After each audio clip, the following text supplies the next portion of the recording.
अच्छा बेटा, आज पढ़ेंगे methods of preparation of alkyl halide. कल हमने स्टार्ट किया था नया चैप्टर अल्काइल हैलाइड का, और जिसमें हमने इसका इंट्रोडक्शन भी पढ़ लिया था, इसकी क्लासिफिकेशन भी पढ़ ली थी, इसका नॉमेनक्लेचर भी पढ़ लिया था। मगर नॉमेनक्लेचर में थोड़ी कुछ पॉइंट्स और भी हैं, वो भी डिस्क्राइब कर दूंगा, मैं बता दूंगा आपको। ठीक है, आज हम पढ़ेंगे अल्काइल हैलाइड्स, उनकी प्रिपरेशन पढ़ेंगे, उनकी फिजिकल प्रॉपर्टीज पढ़ेंगे और उनकी रिएक्टिविटी पढ़ेंगे। और उसके बाद जो है जो कुछ रिवीजन भी करवानी है आपको अर्थोपेरा डायरेक्टिंग और मेटा डायरेक्टिंग हवाले से, क्योंकि टेस्ट में काफ़ी बच्चे पूछ रहे थे सर अर्थोपेरा डायरेक्टिंग और मेटा डायरेक्टिंग को थोड़ा रिवाइज कर दें। तो लास्ट में आज मैं आपको ये भी रिवाइज करा दूंगा अर्थोपेरा डायरेक्टिंग और मेटा डायरेक्टिंग के बारे में भी। ठीक है, तो स्टार्ट जो करते हैं वो है method of preparation of alkyl halide, कि अल्काइल जो हैलाइड्स हैं उनको हम किस तरह प्रिपेयर करेंगे, कौन से मेथड्स हैं इनको प्रिपेयर करने के। तो alkyl halides are prepared from alcohol, alkane and alkene. देखो, एक तो उनको अल्कोहल से हम बनाते हैं बेटा, एक अल्कोहल से इनको बना सकते हैं, दूसरा अल्कीन से हम बना सकते हैं, तीसरा अल्केन से भी इनको हम बना सकते हैं। ठीक है, तो स्टार्ट जो करते हैं वो अल्कोहल से है, फिर हम अल्कोहल के अल्कोहल से हम किस तरह अल्काइल हैलाइड्स को प्रिपेयर करेंगे। तो फर्स्ट है बेटा फ्रॉम अल्कोहल,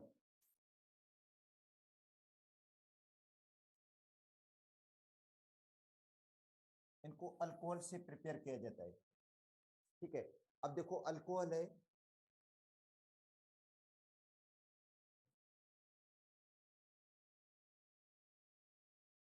ROH, जनरली तो अल्कोहल को हम ROH लिखते हैं,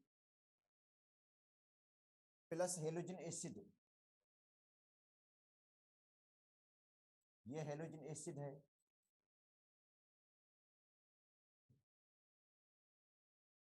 देखो अल्कोहल रिएक्ट करता है किसके साथ, हेलोजन एसिड के साथ, in the presence of catalyst ZnH2। बेटा ये कैटलिस्ट है ZnH2, एनहेड्रिस,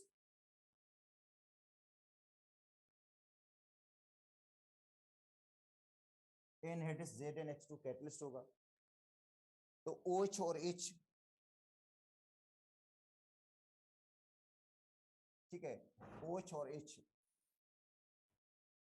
ये आपस में कंबाइन हो जाएंगे, वाटर बन जाएगा, और R मिलेगा किसके साथ, X के साथ, तो बन जाएगा RX अल्काइल हैलाइड।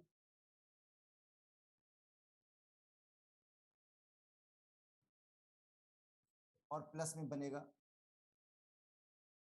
H2O। ठीक है, तो ये है अल्कोहल से। देखो अल्कोहल है, अल्कोहल रिएक्ट करता है हेलोजन एसिड के साथ, तो हमें अल्काइल हैलाइड मिल जाता है और दूसरा वाटर मिल रहा है।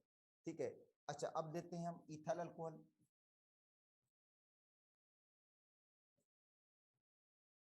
Plus HCl hydrochloric acid. बेटा इथाइल अल्कोहल है, रिएक्ट करता है हाइड्रोक्लोरिक एसिड के साथ, in the presence of ZnCl2, ZnCl2।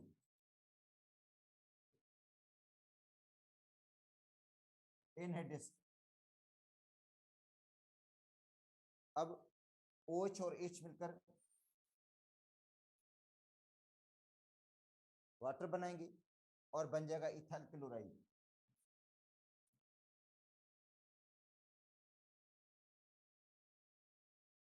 और plus water.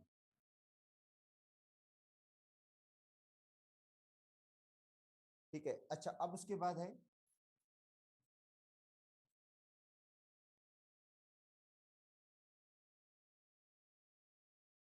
Secondary propyl chloride और secondary propyl alcohol, secondary propyl alcohol,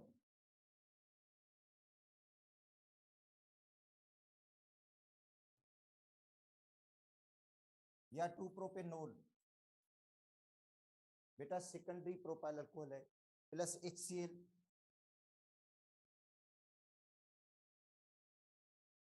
in the presence of zinc chloride.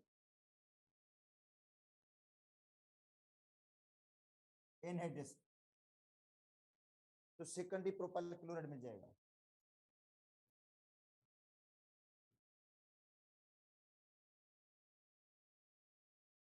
और plus बनेगा वाटर।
अब आते हैं बेटा tertiary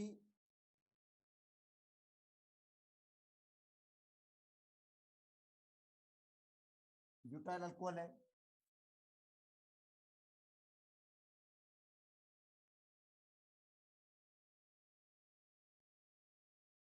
plus hydrochloric acid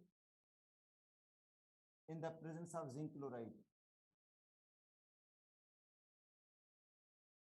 anhydrous, तो OH डिस्प्लेस हो जाएगा, इसकी जगह पे Cl लग जाएगा। देखो OH की जगह पे Cl लग जाएगा।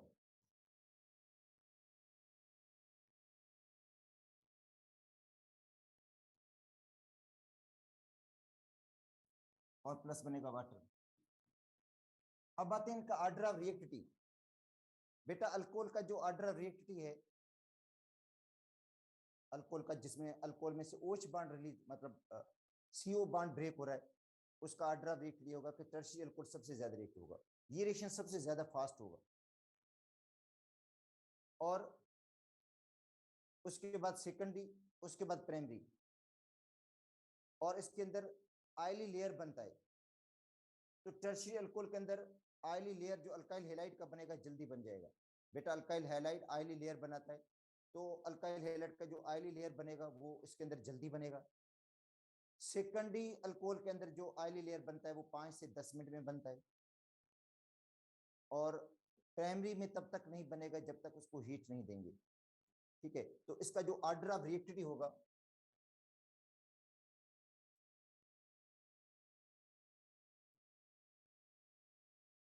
ये होगा 3 degree alcohol, then 2 degree alcohol, then 1 degree alcohol. ये बेटा इसका ऑर्डर ऑफ रिएक्टिविटी है। अच्छा, कौन सा बॉन्ड ब्रेक हो रहा है अल्कोहल का? देखो O और H का बॉन्ड ब्रेक हो रहा है।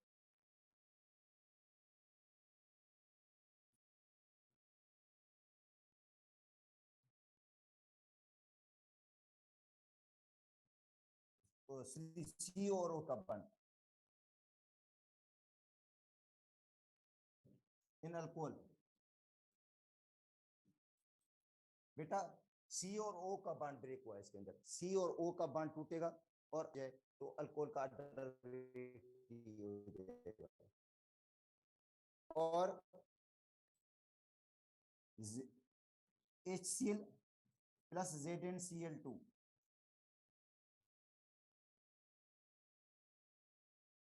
जो एनहाइड्रस हैं, ठीक है, इनको कहते हैं ल्यूकास रिएजेंट।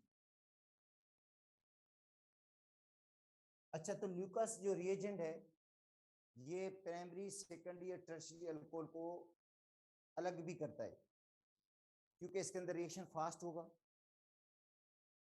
टर्शियरी अल्कोहल के अंदर रिएक्शन जल्दी हो जाएगा, टर्शियरी अल्कोहल ज्यादा रिएक्टिव है, उसके बाद सेकेंडरी अल्कोहल, उसके बाद प्राइमरी अल्कोहल। तो टर्शियरी अल्कोहल के अंदर ऑयली लेयर इमीडिएटली बनेगा। सेकेंडरी अल्कोहल के अंदर आयली लेयर 5 से 10 मिनट में बनेगा, और जो प्राइमरी अल्कोहल है उनमें आयली लेयर तब तक नहीं बनेगा जब तक इसको हीट नहीं देंगे। तो ये अल्कोहल के अंदर भी हमने ये पढ़ना है, जब अल्कोहल का चैप्टर स्टार्ट करेंगे तब भी हम ये पढ़ेंगे सेम, क्योंकि अल्कोहल का ये रिएक्शन है, ठीक है। और अल्कोहल की टेस्ट भी है, ये अल्कोहल का टेस्ट होता है, ठीक है। प्राइमरी सेकेंडरी और टर्शियरी अल्कोहल को अलग करने का क्या है, ठीक है, टेस्ट होता है बेटा। ये for identification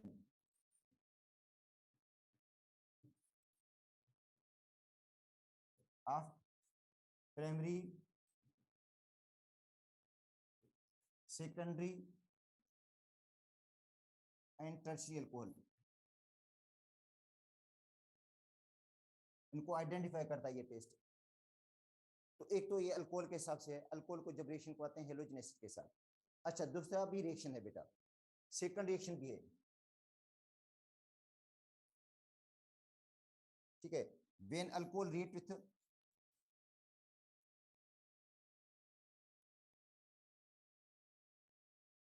thionyl chloride, alcohol react करेगा थायोनाइल क्लोराइड के साथ in the presence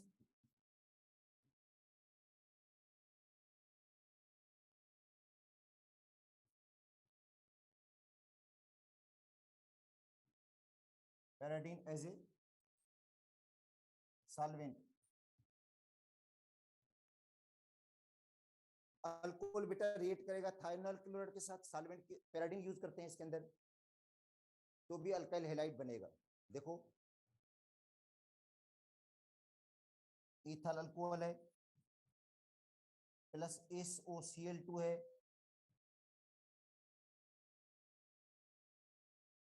thionyl chloride है ये,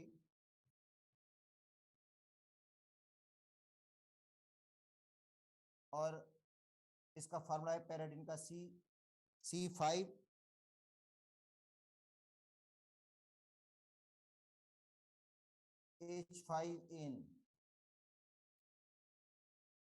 बेटा C5H5N। और पैराडीन को आप इस तरह भी लिख सकते हो,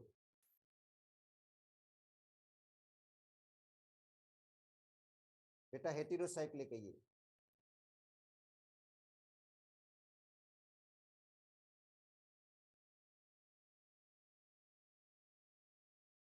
तो OH की जगह पे Cl लग जाएगा।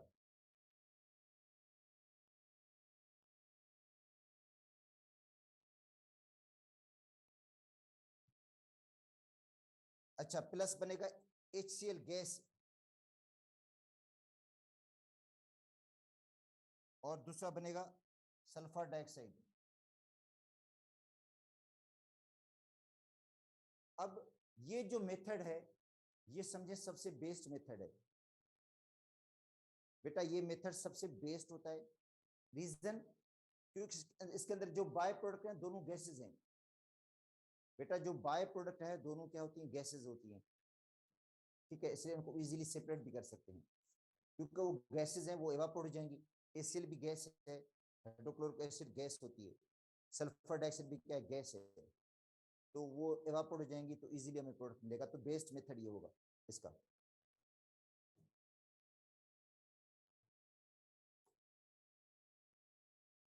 अब आते हैं बेटा जो दूसरा मेथड है, by reaction of alcohol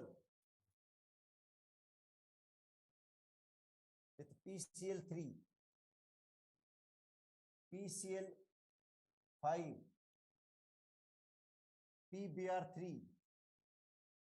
PI3, ये हम यूज कर सकते हैं। देखो इथाइल अल्कोहल है,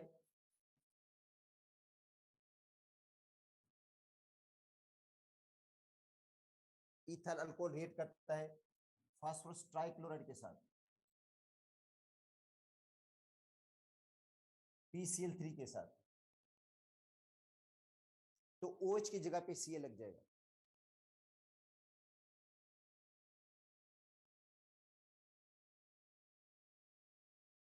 इथाइल क्लोराइड बन गया बेटा, इथाइल क्लोराइड ये बन गया। OH की जगह पे Cl, और जो बाय प्रोडक्ट बन जाता है वो बनता है इसमें H3PO3।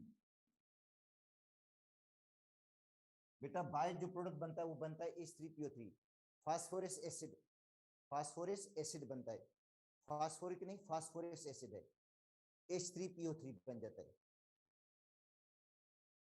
इसके आगे 3 लगा दो, इसके आगे 3 लगा दो तो बैलेंस करने के लिए। इथाइल अल्कोहल रिएक्ट करता है फास्फोरस पेंटाक्लोराइड के साथ, फास्फोरस पेंटाक्लोराइड PCl5 के साथ। तो अब OH की जगह पे Cl लग जाएगा, CH3 CH2 Cl हो गया। बेटा OH की जगह पे Cl लग गया। अगर एक जो Cl है वो H के साथ मिलकर HCl बनाएगा, हाइड्रोक्लोरिक एसिड, और एक बन जाएगा फास्फोरस POCl3, POCl3 बनेगा। तो इसके भी बाय प्रोडक्ट आपको याद करेंगे, कभी कभी ऐसे पूछ लेते हैं कि बाय प्रोडक्ट का भी पूछा जाता है। तो बेटा इसका जो बाय प्रोडक्ट है HCl और POCl3 है। ऐसे इथाइल अल्कोहल है, ये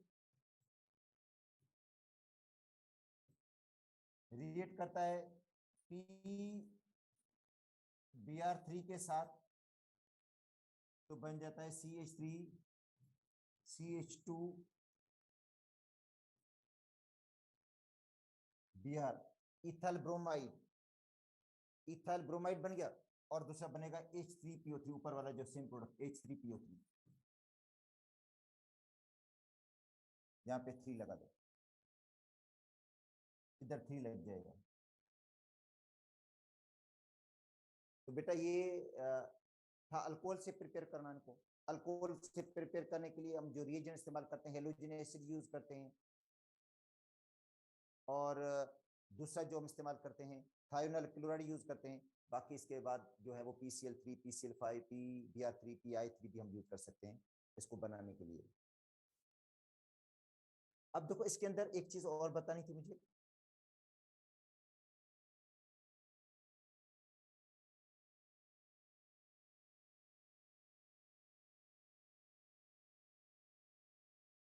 टर्शियरी अल्कोहल के हवाले से,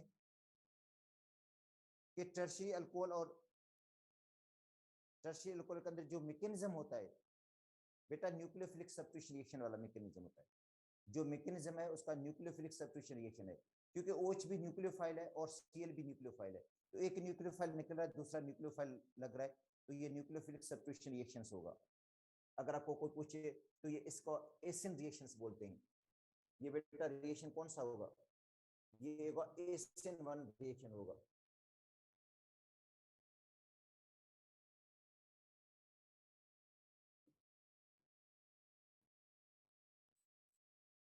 इसका मैकेनिज्म जो है एसिन 1 वाला होता है, न्यूक्लियोफिलिक सब्स्टिट्यूशन रिएक्शन, और ये यूनिमॉलिक्यूलर है। तो इसके अंदर आपको मैं पढ़ा भी दूंगा। वैसे जनरली मैं आपको बता रहा था इसकी जगह दूसरा नेगेटिव आयन Cl लग जाता है। बेटा OH की जगह पे Cl लग जाता है, OH उसकी जगह पे Cl लगा, तो ये है न्यूक्लियोफिलिक सब्स्टिट्यूशन रिएक्शंस।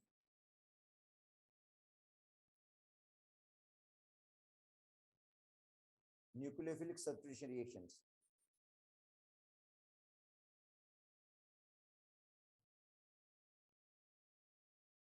कि भाई एक न्यूक्लियोफाइल के डिस्प्लेसमेंट और उसकी जगह पे दूसरा न्यूक्लियोफाइल रख रहा है। तो न्यूक्लियोफिलिक सब्स्टिट्यूशन के फिर मैकेनिज्म है SN1 SN2, SN1 भी है, दूसरा क्या है SN2 भी है। चलो वो इसके अंदर ही हम पढ़ेंगे, तो भी हम तफसील डिस्कस कर लेंगे इसके बारे में। जस्ट मुझे बताना था कि ये न्यूक्लियोफिलिक सब्स्टिट्यूशन रिएक्शन है। तो बेटा एक तो ये मेथड हो गया इसको प्रिपेयर करने का। सेकंड जो मेथड है, मतलब जो हम कहते हैं बी, ये तो अल्कोहल से खत्म हो गया। अब आते हैं फ्रॉम अल्कीन।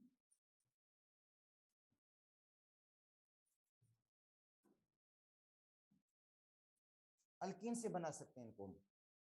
देखो अल्कीन जो है उसी से भी इनको हम प्रिपेयर कर सकते हैं। ठीक है, कैसे?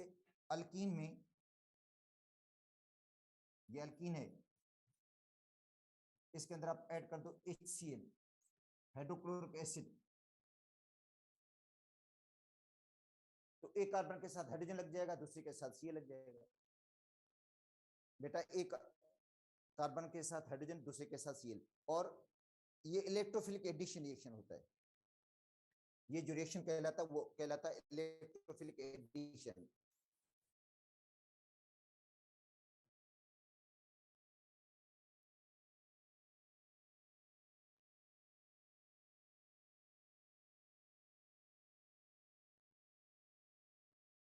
बेटा इलेक्ट्रोफिलिक एडिशन रिएक्शन कहलाता है, और इसका जो मैकेनिज्म होगा उसमें इलेक्ट्रोफाइल पहले अटैक करता है, इलेक्ट्रोफाइल पहले अटैक करेगा। ठीक है, इलेक्ट्रोफाइल जो होता है वो पहले अटैक कर लेता है। देखो, और कार्बोकेटाइन बन जाता है।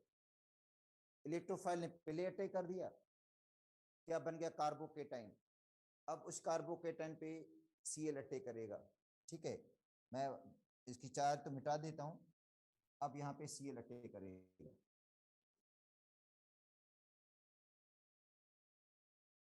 और ये बन गया क्लोरोइथेन या इथाइल क्लोराइड। तो इसका मैकेनिज्म के हवाले से मैं बता रहा था कि ये इलेक्ट्रोफिलिक एडिशन रिएक्शन, ये अल्कीन में भी मैं पढ़ा चुका हूं आपको कि बेटा अल्कीन के जो एडिशन रिएक्शंस हैं वो इलेक्ट्रोफिलिक एडिशन रिएक्शंस कहलाते हैं। इनमें इलेक्ट्रोफाइल पहले अटैक करता है। अब आते हैं प्रोपीन।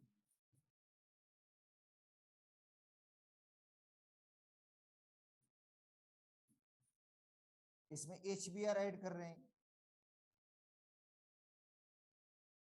प्रोपीन के अंदर, HBr। तो अब देखो ये प्रोपीन असिमेट्रिकल मॉलिक्यूल है, असिमेट्रिकल अल्कीन है। ये सिमेट्रिकल अल्कीन, बेटा ये सिमेट्रिकल अल्कीन है, ये असिमेट्रिकल अल्कीन है। तो असिमेट्रिकल अल्कीन के अंदर जो दूसरा मॉलिक्यूल आप ऐड कर रहे हैं वो भी असिमेट्रिकल है। देखो H है और दूसरा Br है, HBr, ये असिमेट्रिकल मॉलिक्यूल हो गया। और अल्कीन खुद असिमेट्रिकल है क्योंकि जिस कार्बन के साथ डबल बॉन्ड है, ठीक है, जिस कार्बन के साथ डबल बॉन्ड है उस कार्बन के साथ इधर 2 हाइड्रोजन लगी हुई है, इधर 1 हाइड्रोजन है, और इस कार्बन के साथ जो डबल बॉन्ड लगा यहाँ इसके साथ भी 2 हाइड्रोजन है, ये भी 2 हाइड्रोजन है। तो ये सिमेट्रिकल है, ये बेटा मॉलिक्यूल सिमेट्रिकल है क्योंकि इस कार्बन के साथ भी 2 हाइड्रोजन है, इस कार्बन के साथ भी 2 हाइड्रोजन है। मगर ये मॉलिक्यूल असिमेट्रिकल है, जिनमें एडिशन होनी है, जिन कार्बन में एडिशन होनी है वो असिमेट्रिकल है क्योंकि इसके साथ 1 हाइड्रोजन लगी हुई है, इसके साथ 2 हाइड्रोजन। तो यहाँ पे अप्लाई होता है मार्कोनिस रूल।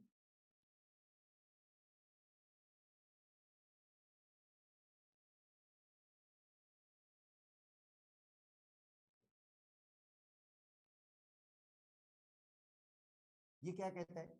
जो मॉलिक्यूल का नेगेटिव पार्ट होता है, बेटा मॉलिक्यूल का नेगेटिव पार्ट उस कार्बन के साथ ऐड होगा जिसके साथ लीस्ट हाइड्रोजन है।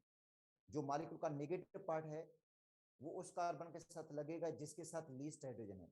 इसका मतलब है जो Br लगेगा वो उस कार्बन के साथ लगेगा जिसके साथ हाइड्रोजन लीस्ट है, इसके साथ, और हाइड्रोजन इसके साथ लगेगी, मगर पहले हाइड्रोजन अटैक करेगी। इस तरह हो जाएगा इसका जो मैकेनिज्म है। ये बॉन्डिंग इलेक्ट्रॉन्स यहाँ पे जाएंगे, पाई इलेक्ट्रॉन्स यहाँ पे शिफ्ट होंगे, इस कार्बन पे नेगेटिव चार्ज आएगी और हाइड्रोजन इसी कार्बन पे अटैक करेगी। ठीक है, ये बन जाएगा इंटरमीडिएट में CH3 CH, ये हो गया CH3, और यहाँ पे चार्ज आ गई पॉजिटिव। 2 डिग्री कार्बोकेटाइन बनाए, बेटा 2 डिग्री कार्बोकेटाइन, ये 2 डिग्री कार्बोकेटाइन बना है क्योंकि यहाँ पे H अटैक कर लिया इसने, और ये बना है 2 डिग्री कार्बोकेटाइन। अब Br बीच वाले कार्बन पे लग जाएगा, जो Br लगेगा वो सेकंड कार्बन पे लगेगा, इस पे अटैक कर लेगा। इसको मिटा देता हूँ चार्जेस को, मगर अब नोट कर दो यहाँ पे पॉजिटिव चार्ज आएगी। अब Br यहाँ पे अटैक कर देगा और ये बन जाएगा 2 ब्रोमोप्रोपेन।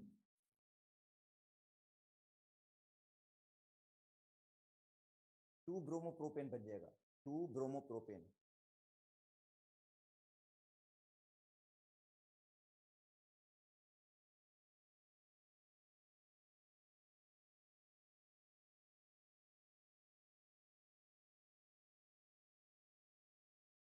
HBr ऐड कर रहे हैं, मगर मगर परऑक्साइड की मौजूदगी में। बेटा परऑक्साइड की मौजूदगी में याद कर लो परऑक्साइड क्या करता है। अच्छा ये देखो, ये दोनों रिएक्शन जो थे हमने पहले पढ़े थे, ये इलेक्ट्रोफिलिक एडिशन है।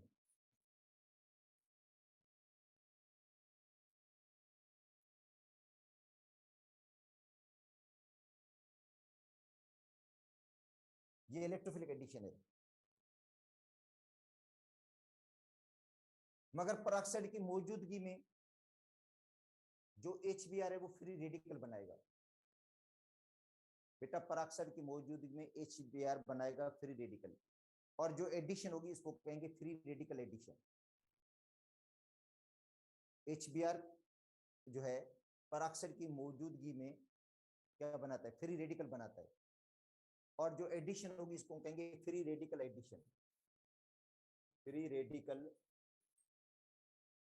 एडिशन, इलेक्ट्रोफिलिक एडिशन नहीं हुई अब परऑक्साइड की मौजूदगी में, वो सिर्फ HBr, HCl नहीं। HCl फ्री रेडिकल नहीं बनाता क्योंकि इसकी बॉन्ड एनर्जी बहुत ज्यादा है, और HI जो फ्री रेडिकल बनाता है वो अनस्टेबल होते हैं, जल्दी आपस में कंबाइन होकर I2 मॉलिक्यूल में तब्दील हो जाते हैं। सिर्फ जो फ्री रेडिकल में रिएक्शन देता है वो सिर्फ HBr देता है परऑक्साइड की मौजूदगी में, और एंटी मार्कोनिस रूल होगा।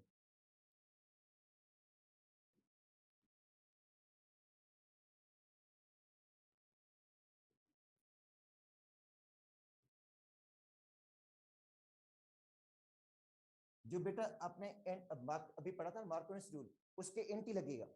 अब Br उस कार्बन के साथ लगेगा जिसके साथ ज्यादा हाइड्रोजन होगी, तो Br वहां पे लगेगा जिस कार्बन पे ज्यादा हाइड्रोजन होगी, तो अब Br जो लगेगा वो इस कार्बन के साथ लग जाएगा और हाइड्रोजन इसके साथ लगेगी, और ये फ्री रेडिकल एडिशन रिएक्शन होगा। बेटा free radical addition reaction, electrophilic addition reaction नहीं है ये। इलेक्ट्रोफिलिक एडिशन रिएक्शन पहले वाला था जो आपको पढ़ा दिया मैंने, ये वाला है, ठीक है। यहाँ पे पेरोक्साइड नहीं यूज हुआ है, तो ये मार्कोनिस रूल अप्लाई हुआ, और Br जो है वो उस कार्बन के साथ अटैच होगा जिसके साथ हाइड्रोजन लीस्ट थी, मगर अब जो है Br उस कार्बन के साथ लगेगा जिसके साथ ज्यादा हाइड्रोजन होंगी, यहाँ पे बन जाएगा CH3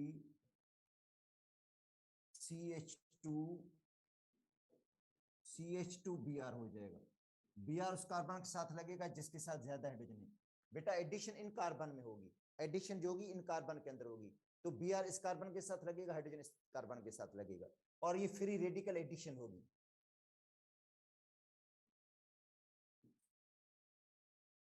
ये बन गया 1 ब्रोमोप्रोपेन, 1 ब्रोमोप्रोपेन हो गया,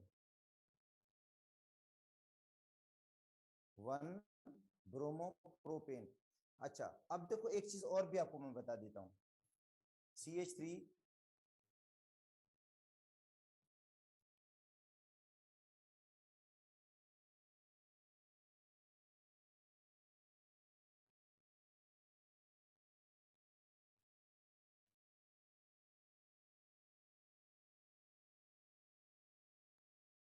ये है मॉलिक्यूल। अब इसके अंदर हम ऐड कर रहे हैं HBr,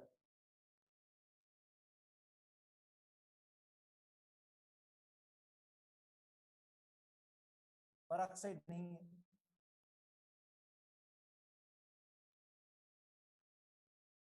बेटा पेरोक्साइड तो नहीं है ये इसके अंदर, ठीक है। तो मार्कोनिस रूल के तहत एडिशन होगी। अब क्या होगा, इसके अंदर पहले बनता है कार्बोकेटाइन, बेटा कार्बोकेटाइन बनता है इसके अंदर, और कार्बोकेटाइन के अंदर रीअरेंजमेंट भी होती है। जो कार्बोकेटाइन है उसके अंदर रीअरेंजमेंट भी चांसेस होते हैं, रीअरेंजमेंट के। तो अब देखो ये इलेक्ट्रॉन्स यहाँ पे शिफ्ट होंगे, पाई इलेक्ट्रॉन्स, और जो हाइड्रोजन होगी कार्बन पर अटैक करेगी जहां पे इलेक्ट्रॉन की शिफ्टिंग हुई है, क्योंकि हाइड्रोजन को उस कार्बन के साथ लगना है जिसके साथ हाइड्रोजन लीस्ट है, और हाइड्रोजन को उस कार्बन के साथ लगना है जिसके साथ हाइड्रोजन ज्यादा है, और Br को उस कार्बन के साथ लगना है जिसके साथ हाइड्रोजन कम है। मगर पहले हाइड्रोजन लगेगी, कार्बोकेटाइन बनेगा इंटरमीडिएट में, तो जो हाइड्रोजन होगी वो इस कार्बन पे अटैक करेगी और ये बन जाएगा compound CH3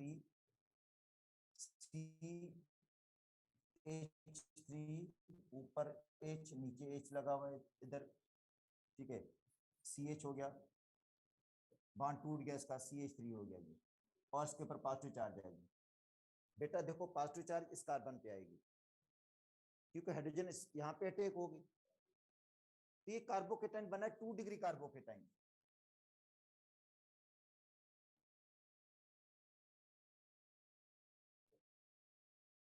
two degree carbocation है।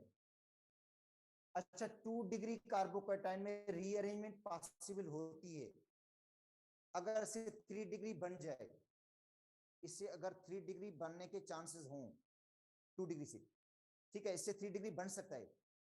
कैसे? ये अगर हाइड्रोजन यहाँ पे शिफ्ट हो जाए, ये हाइड्रोजन यहाँ पे शिफ्ट हो जाए, तो यहाँ पे पॉजिटिव चार्ज आ सकता है, 3 डिग्री कार्बोकेटाइन बन सकता है, और होता है इससे। इसके अंदर रीअरेंजमेंट होगी, ठीक है, रीअरेंजमेंट में, ठीक है, H negative ion, H negative ion shift, इसको कहते हैं हेड्राइड आयन शिफ्ट।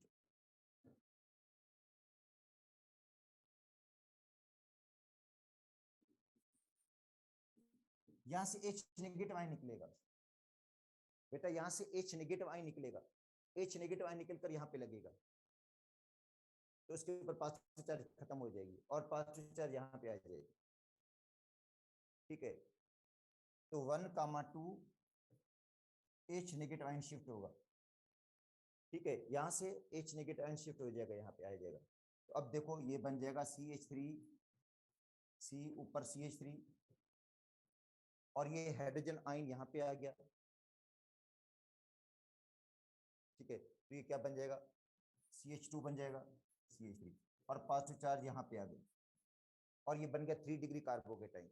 तो 2 डिग्री कार्बोकेटाइन से 3 डिग्री कार्बोकेटाइन बेटा बनता है अगर इंटरमीडिएट में कार्बोकेटाइन बना है, तो इंटरमीडिएट में अगर कार्बोकेटाइन है तो 2 डिग्री से 3 डिग्री की शिफ्ट बन सकता है, शिफ्टिंग हो जाती है, तो ये बन गया 3 डिग्री कार्बोकेटाइन।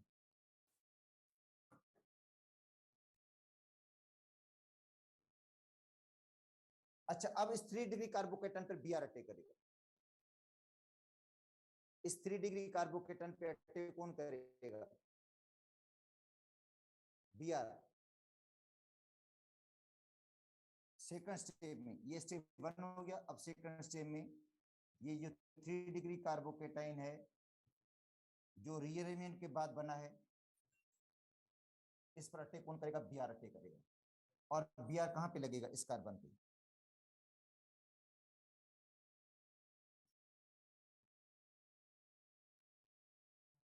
बेटा यहाँ पे Br लग जाता है,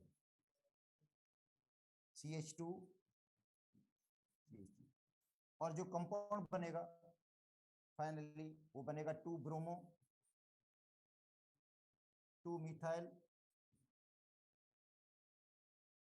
ब्यूटेन। देखो ये बताने का मकसद यही था कि एलिमिनेशन रिएक्शन के अंदर जो E1 होता है और SN1 उनके बीच में कार्बोकेटाइन बनता है, इंटरमीडिएट कार्बोकेटाइन होता है। E1 का मैकेनिज्म ये अल्काइल हैलाइड के अंदर हमने पढ़ना है, अल्काइल हैलाइड का जो E1 का मैकेनिज्म बेटा, एलिमिनेशन रिएक्शन का E1 का मैकेनिज्म और SN1 का, इन दोनों स्टेप्स के अंदर इंटरमीडिएट कार्बोकेटाइन बनता है, कार्बोकेटाइन, और उस कार्बोकेटाइन में रीअरेंजमेंट के चांसेस होते हैं, अगर हो जाए तो, अगर उसके अंदर चांसेस का मतलब है अगर 2 डिग्री से 3 डिग्री के चांसेस हैं तो, अगर नहीं है चांसेस तो ठीक है, नहीं होगी। फिर ये बेटा चांसेस भी है कि अगर रीअरेंजमेंट के चांसेस हैं तो हो सकती है, अदरवाइज रीअरेंजमेंट नहीं होगी, हर जगह रीअरेंजमेंट नहीं होती है, मगर यहाँ पे चांसेस था, ये 2 डिग्री कार्बोकेटाइन था, और उसके साथ वाला कार्बन जो था अगर वहां से हाइड्रोजन निकल जाती तो ये 3 डिग्री बन सकता है, इसलिए फिर हाइड्रोजन यहां से शिफ्ट हुई है। अगर यहाँ पे मिथाइल होता तो मिथाइल भी शिफ्ट हो जाता। यहाँ पे अगर मिथाइल ग्रुप होता, यहाँ पे हाइड्रोजन की जगह पे CH3 होता तो CH3 यहाँ पे शिफ्ट हो जाता और पॉजिटिव चार्ज यहाँ पे आ जाता। तो मिथाइल की भी शिफ्टिंग हो जाती है, हाइड्रोजन की भी शिफ्टिंग होती है। बेटा मिथाइल भी शिफ्ट होता है और हाइड्राइड आयन भी शिफ्ट होता है, ये मैं बता देता हूँ आपको। और रीअरेंजमेंट होती है कार्बोकेटाइन की, इसलिए मैंने अभी बताया आप लोगों को कि SN1 और SN1 और E1 के मैकेनिज्म के अंदर कार्बोकेटाइन इंटरमीडिएट बनता है। यहाँ भी तो कोई इंटरमीडिएट बना है कार्बोकेटाइन, इधर भी इंटरमीडिएट बना है। तो एडिशन रिएक्शन में जो इलेक्ट्रोफिलिक एडिशन रिएक्शंस हैं उसके अंदर भी इंटरमीडिएट कार्बोकेटाइन बनता है, बना है, इंटरमीडिएट कार्बोकेटाइन बना, तो कार्बोकेटाइन के अंदर रीअरेंजमेंट पॉसिबल है। तो समझे ये 3 जगह पे यूज होगा। एडिशन रिएक्शन में जो इलेक्ट्रोफिलिक एडिशन रिएक्शंस होते हैं अल्कीन के, उसके अंदर भी हो रहा है ये, अभी पढ़ा है, पढ़ भी तो हो ही रहे हैं ना आप लोग। बन तो अल्काइल हैलाइड रहा है, बना तो अल्काइल हैलाइड ही है, मगर ये मकसद समझने का ये था कि ये एक जगह नहीं काम आएगा आपको रीअरेंजमेंट वाला, ठीक है। ये आपको E1 में भी काम आएगा, ये आपको SN1 के अंदर भी काम आएगा। Rearrangement of the carbocation, carbocation की रीअरेंजमेंट। कार्बोकेटाइन आपको पता है कि टर्शरी सबसे ज्यादा स्टेबल होता है, कल पढ़ाया था हमने कि टर्शरी कार्बोकेटाइन सबसे ज्यादा स्टेबल है, इसलिए टर्शरी कार्बोकेटाइन बन के देखो शिफ्टिंग हो गई, ठीक है। तो एक बेटा ये था अल्कीन से। अब आते हैं अल्केन से।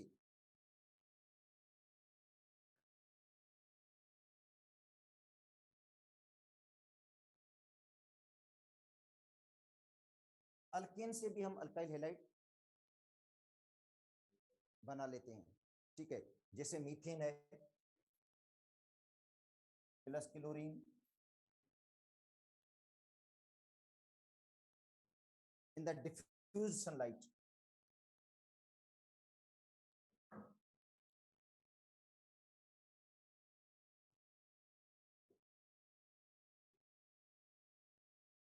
बेटा डिफ्यूज सनलाइट की मौजूदगी में या हाई टेम्परेचर पे, क्योंकि इसका जो मैकेनिज्म है फ्री रेडिकल वाला है। बेटा ये जो हेलोजिनेशन ऑफ अल्केन है ना, हेलोजिनेशन ऑफ अल्केन, तो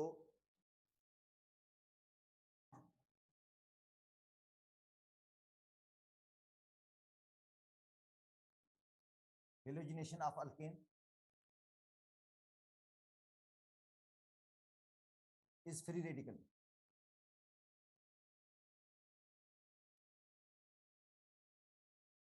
सब्स्टिट्यूशन,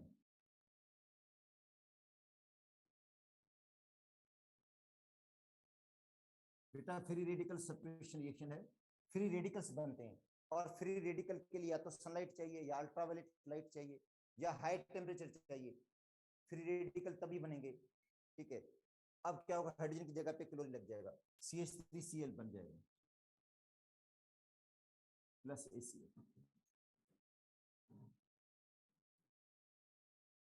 बन गया क्लोरोमीथेन। हाइड्रोजन की जगह पे क्लोरीन लग गया, हाइड्रोजन को रिप्लेस कर लिया, हाइड्रोजन की जगह पे क्लोरीन लग गया। मगर ये मैकेनिज्म जिसका है वो फ्री रेडिकल चेन रिएक्शन वाला है, फ्री रेडिकल सब्स्टिट्यूशन रिएक्शन वाला मैकेनिज्म होता है इसका। तो बन गया क्लोरोमीथेन। मगर ये रिएक्शन रुकेगा नहीं यार, आगे भी प्रोसीड करेगा, ठीक है, आगे भी प्रोसीड करता है ये रिएक्शन। तो CH3Cl plus chlorine,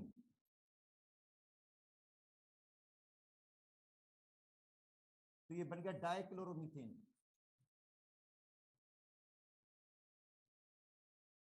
plus HCl, और फिर ये रिएक्शन आगे प्रोसीड करेगा। ये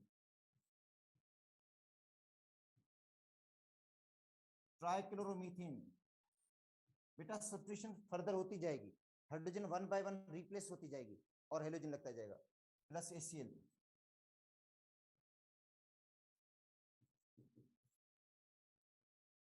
ट्राइक्लोरोमीथेन, जिसको वैसे कहते हैं क्लोरोफॉर्म।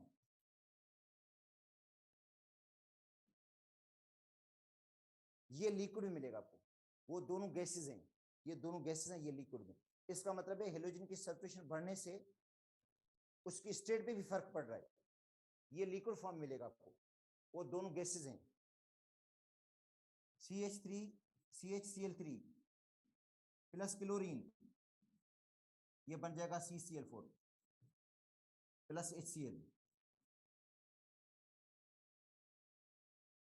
टेट्राक्लोरोमीथेन,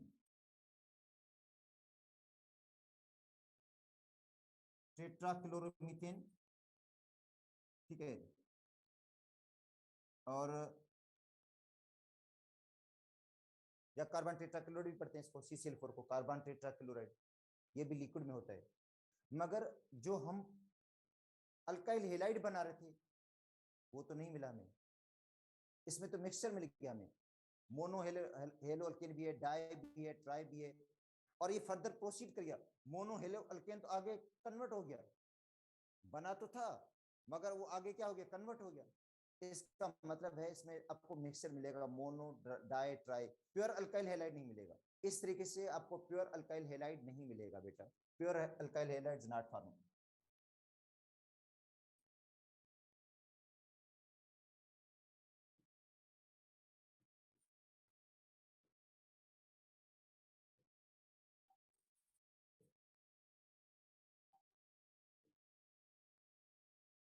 प्योर अल्काइल हेलाइड तो नहीं मिलेगा आपको, मगर ये तो मिक्सचर मिल गया, मोनो डाई ट्राई टेट्रा का मिक्सचर मिल जाएगा, ठीक है। तो बेटा इस तरीके से आपको प्योर अल्काइल हैलाइड नहीं मिलेगा, बाकी आपको मिलेगा मिक्सचर, ठीक है। तो ये मेथड सुइटेबल नहीं है इसके लिए प्रिपेयर करने के लिए, क्योंकि आगे इसकी फर्दर कन्वर्जन हो जाती है। अच्छा एक चीज और भी बता दूं आपको,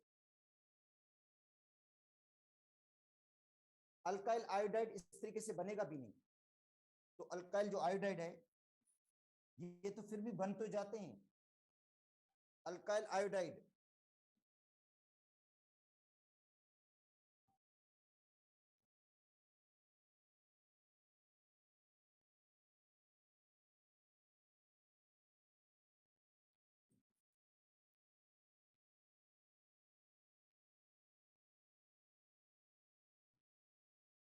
ठीक है, अल्काइल आयोडाइड इस तरीके से बनेगा भी नहीं।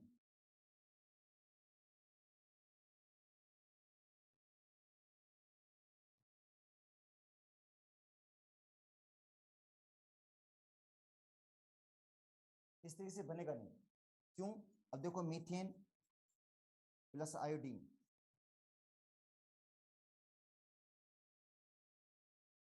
इसका रिएक्शन रिवर्सिबल होता है, मिथाइल आयोडाइड बन जाता है और प्लस बनता है HI। एक तो आयोडीन का रिएक्शन स्लो होता है, ठीक है, दूसरा रिएक्शन ये रिवर्सिबल है, और HI स्ट्रांग रिड्यूसिंग एजेंट है। HI बेटा स्ट्रांग रिड्यूसिंग एजेंट जो उसको वापस रिड्यूस कर देगा। देखो रिएक्शन रिवर्सिबल है, रिवर्सिबल का मतलब बैकवर्ड जा रहा है, बैकवर्ड भी जाता है ये, ठीक है। दूसरी बात HI स्ट्रांग रिड्यूसिंग एजेंट है,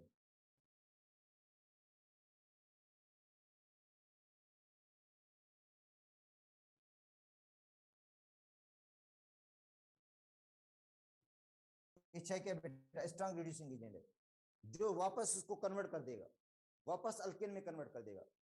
तो इसका मतलब है ये मेथड सही नहीं है अल्केन बनाने का, वो अल्काइल आयोडाइड को बनाने का, अल्काइल आयोडाइड को बनाने का ये मेथड सही नहीं है। अल्काइल आयोडाइड जो है इस तरीके से नहीं बनेगी, ठीक है। एक तो रिएक्शन रिवर्सिबल है, एक तो रिएक्शन रिवर्सिबल है, दूसरा ये कि HI जो होता है वो स्ट्रांग रिड्यूसिंग एजेंट है, जो मिथाइल को वापस रिड्यूस कर देगा मीथेन के अंदर। तो इसका मतलब ये मेथड सही नहीं है अल्काइल आयोडाइड को प्रिपेयर करने का, ठीक है। तो अल्काइल